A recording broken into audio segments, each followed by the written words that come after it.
Boker Tov à tous. Ensuite, on continue et on dit Veha ale refoua chez les mains, les chol ma côté nous. Provide une guérison complète pour toutes nos plaies. Donc, comme on a vu avant, il y avait différents problèmes qui étaient physiques, spirituels, émotionnels. Et là, on va parler que des problèmes physiques. Ça veut dire que les dommages physiques, ils vont nous arriver à cause de nos manques spirituels. Comme on avait vu dans la bracha de Hachar Yatzar quand on a fait, on dit nekavim, nekavim, chaloulim, chaloulim. Là, c'est une vraie répétition. Mais cette répétition, elle est en train de nous dire qu'on a des organes spirituels et qu'on a des organes physiques. C'est pour ça que les grands sages, ils pouvaient ne pas manger pendant une semaine et que leur corps, il allait très bien parce qu'ils ont tellement rempli leurs besoins spirituels que leurs besoins physiques, ils s'effacent.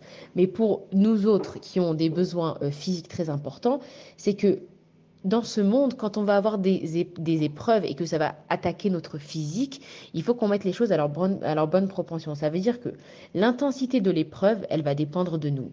Si je sais que Hachem, il va faire ça pour mon bien, alors j'aurai pas de rancœur, j'aurai pas d'envie de vengeance, j'aurai pas d'amertume.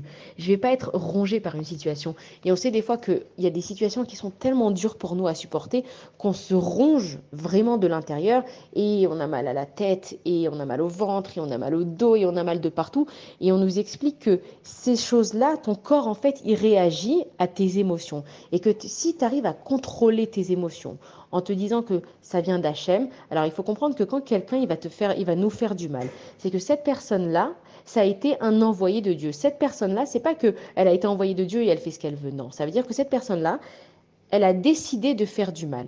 Donc, elle a pris, si on veut, la mission de faire du mal à une personne. Mais cette personne-là, elle va être jugée par Akadosh Baruch Hu pour le mal qu'il a fait. Donc, nous, quand quelqu'un nous fait du mal, notre but, c'est pas de le juger, c'est pas d'avoir de la rancœur contre lui. Ça sert à rien d'avoir de l'amertume contre lui. Lui, il réglera ses comptes avec Akadosh Baruch Hu. Nous, quand quelque chose nous arrive, et pour qu'on aille mieux à l'intérieur de nous, c'est de nous dire, ok, cette personne, elle m'a fait du mal. Ça ne veut pas dire que je dois être sa meilleure amie. Ça ne veut pas dire que je dois continuer à la fréquenter. Mais je ne dois pas avoir des envies de vengeance. Je dois pas avoir de l'amertume contre elle. Ok, alors cette personne, elle m'a fait du mal, je vais plus trop la fréquenter, je vais plus être avec elle, je vais être béchalom, en fait, je vais être en paix avec moi et avec elle, parce qu'on se doit rien.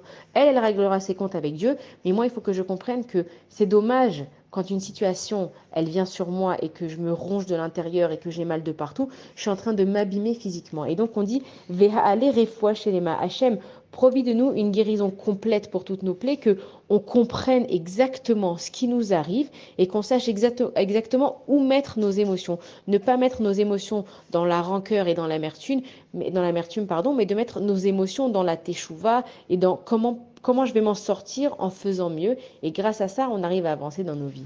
Bonne journée à tous.